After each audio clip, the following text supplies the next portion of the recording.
Imagine a city standing on a cliff, staring at the Mediterranean for over 3,000 years. And then one afternoon, it just stops existing. No warning, no goodbye, just silence. That is not a movie plot. That actually happened right here on the island of Cyprus in a place called Kourion. Today we are climbing this cliff together, and I promise you by the end of this video, you will never look at a quiet, grassy ruin the same way again. Because underneath that grass is one of the saddest, weirdest, most human stories in the whole Mediterranean. Stick around till the end, because I am going to tell you about a house on this hill that archaeologists opened up. And what they found inside will stay with you.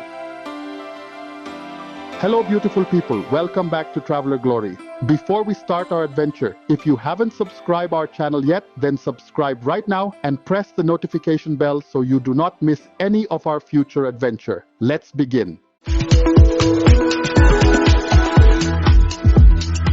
So who even builds a city on a cliff with zero shade and a straight drop to the sea? According to legend, a group of settlers from Argos in Greece sailed over sometime in the Bronze Age, saw this cliff and basically said, yes, this one, we will take this one. Local myth even gives us a founder named Kouranos, a hero straight out of this sort of story where a guy shows up, plants a flag, and suddenly a whole civilization is named after him. Honestly, ancient branding was easy back then. And just outside the city, the Cypriots built a sanctuary to Apollo Hylates, Apollo of the woodland, which is a little funny because if you visit today, there is not exactly a forest around. But 3,000 years ago, this whole coast was apparently green and wild, and people believed the god of light and prophecy was living right there in the trees, watching over sailors coming into port. So already, before a single Roman ever set foot here, Kourion had gods, heroes, and one seriously dramatic real estate choice.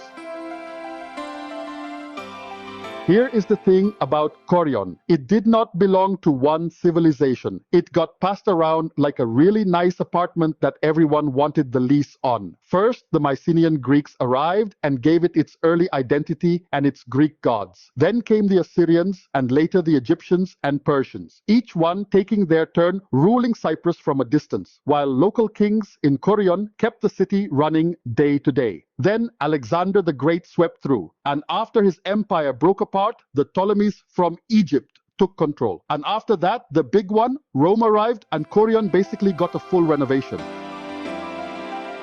The Romans looked at the old Greek open-air theater here and thought, nice, but let us make it bigger and add gladiator fights. So the theater was expanded to seat thousands of people, and Kourion became a proper Roman city with baths, mosaics, colonnaded streets, the whole package. Walking through the mosaics today at the house of Eustolios, you can literally see peacocks, partridges, and fish worked into the floor. Someone genuinely sat here and decided their bathroom needed a peacock. Respect. And then Christianity arrived, and Kourion built one of the earliest large basilicas on the island. So by the 4th century AD, this cliff had been home to Greek settlers, Persian governors, Egyptian rulers, Roman senators, and Christian bishops. One city, front row seat to almost every major empire in the ancient Mediterranean. Now, here is where the story turns. In the year 365 AD, on the 21st of July, the ground under Kourion simply gave up. A massive earthquake, likely centered somewhere near Crete, sent shockwaves across the entire eastern Mediterranean. Historians believe it also triggered a tsunami that hit coastal cities from Egypt all the way to Cyprus. Kourion, sitting proudly on its cliff for over 1,000 years, took a direct hit. Buildings that had survived Persians, survived Romans, survived every war and change of ruler, could not survive a few minutes of shaking earth. And this is the part that gets me every time I stand here. This was not a slow decline. This was not a city fading out over centuries. This was a Tuesday afternoon that turned into the last afternoon. Comment below if you knew Cyprus even had earthquakes like this, because most people picture Cyprus as just beaches and halloumi. And I get it. I used to think the same thing before I moved here. We're excavating a modest house near the edge of the site, now simply called the Earthquake House. And what they found inside changed how the whole world understood that single day in 365 AD. Underneath collapsed walls, they discovered the remains of a family. A man, his arms wrapped around a woman and a small child, as if trying to shield them in the final seconds. Nearby, the remains of a mule were found still tied up, caught in the same disaster. They never made it out. in the middle of an ordinary day, doing ordinary things, the world simply came down on top of them.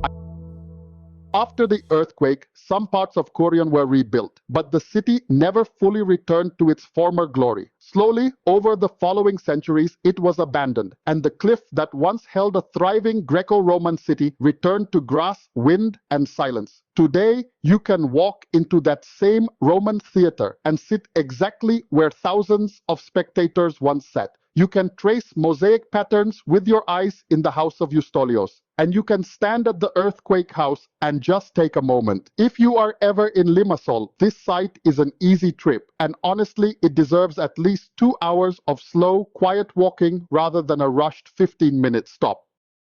Kourion survived Greek settlers, Assyrian rule, Persian governors, Egyptian kings, and Roman emperors. In the end, it was not another empire that ended it. It was one afternoon and the ground beneath it. If this story moved you the way it moved me standing there, hit subscribe, because every week on Traveler Glory, we dig into the stories Cyprus does not put on its postcards. Tell me in the comments, would you have guessed Cyprus had a history this dramatic? And which ancient site around the world should we cover next? See you in the next video.